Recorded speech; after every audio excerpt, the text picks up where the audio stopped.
Thibaut et David, vous êtes arrivés à l'espace hier et j'ai entendu dire que vous faites le tour du monde en vélo. Alors David, est-ce que tu peux m'expliquer qu'est-ce que vous allez faire exactement? Est-ce que c'est vraiment Alors un tour déjà du monde? c'est un demi-tour du monde. Ouais. On a eu un projet qui est né l'année dernière et c'était de rallier Paris à l'Inde en fait. Et c'est seulement jusqu'à l'Inde. On ne continue pas plus. Enfin, c'est déjà pas mal. C'est déjà pas mal. Après, s'il nous reste des jambes, s'il nous reste de l'argent aussi, Ouais. pourquoi pas continuer quoi, si on est toujours motivé à voyager. D'accord.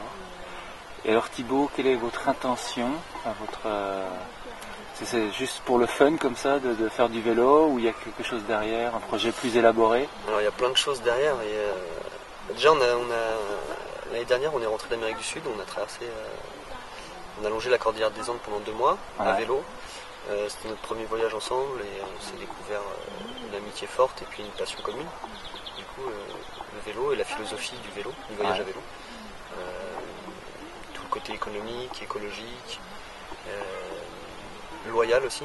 Puisque, Loyal. Ouais, loyal. Ouais. C'est-à-dire Dans quel sens? sans propulsion motorisée. Ah oui. Donc Ouais. c'est vraiment avec les rouages de son corps qu'on avance et en adéquation avec la nature et tout ça. Donc ça c'était quelque chose d'important. Et moi je suis Steph. Et du coup quand on est rentré, on a voulu, on a été un petit peu bloqué par le temps. Parce que c'était que 2 mois et on avait envie d'avoir une liberté encore plus totale. Ouais. Donc là, c'est pour ça qu'on a fait le choix de partir sur une tirée un peu indéterminée. Voilà, sans contrainte justement de temps. D'accord. Et lorsque vous voyagez comme ça, vous dormez à l'hôtel ou vous dormez dans une tente, je sais pas. Alors on est matériellement. On est 100% autonome au niveau du matériel, donc on peut dormir, manger, traiter l'eau.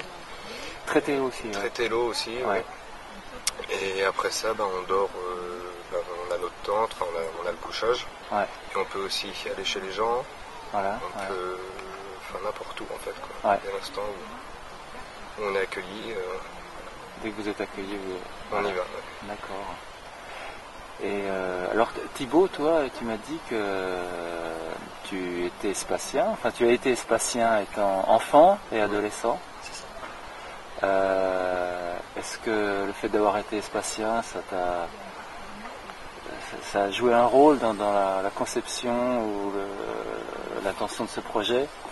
Alors, la relation avec l'espace, elle est assez forte. Ça fait 20 ans, presque 20 ans que je vis en espace. Ouais. Avec l'enfance, l'adolescence, le passage à l'âge adulte. Donc il y a beaucoup de choses qui sont passées, de souvenirs. Ouais. Mais je crois que venir à l'espace, c'est voyager un peu aussi, à travers la rencontre avec les gens, apprendre à observer, à écouter, à découvrir l'autre, à entendre ses richesses. Et je crois que ça, c'est un lien fort qu'il y a avec le voyage qu'on fait aujourd'hui aussi. Ouais. Je pense que l'espace m'a appris à cette relation avec l'autre et l'échange. Voilà, donner, recevoir. C'est quelque chose que je retrouve beaucoup dans ce type de voyage.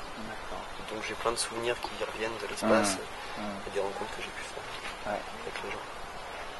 Et alors toi David, qui n'est jamais venu à l'espace auparavant, qu'est-ce que ça te fait c'est une bonne initiation de passer 2 jours, je vois un peu comment tout fonctionne ici, puis c'est vrai que ça donne envie de connaître un peu plus et puis pourquoi pas au retour. Au retour, dans 1 an ou 2 ans, voilà. Je sais pas. Venir transmettre à notre tour oui, parce que expériences. Exactement, oui, je pense que vous aurez énormément de choses à partager au retour. Ouais. Je pense que ça serait très intéressant que vous veniez. Et puis on peut parler aussi peut-être donc le projet qui est lié aussi au voyage à travers puisqu'on a un site internet, le Rêvomatique, s'appelle.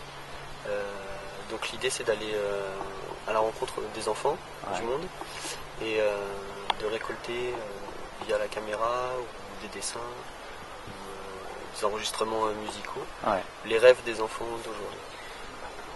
Essayer de savoir si Si les enfants sont rattrapés par des rêves liés à la société de consommation et au capitalisme, ou s'il y a encore un imaginaire fort qui se développe. Donc on essaiera d'alimenter régulièrement le site internet ces vidéos.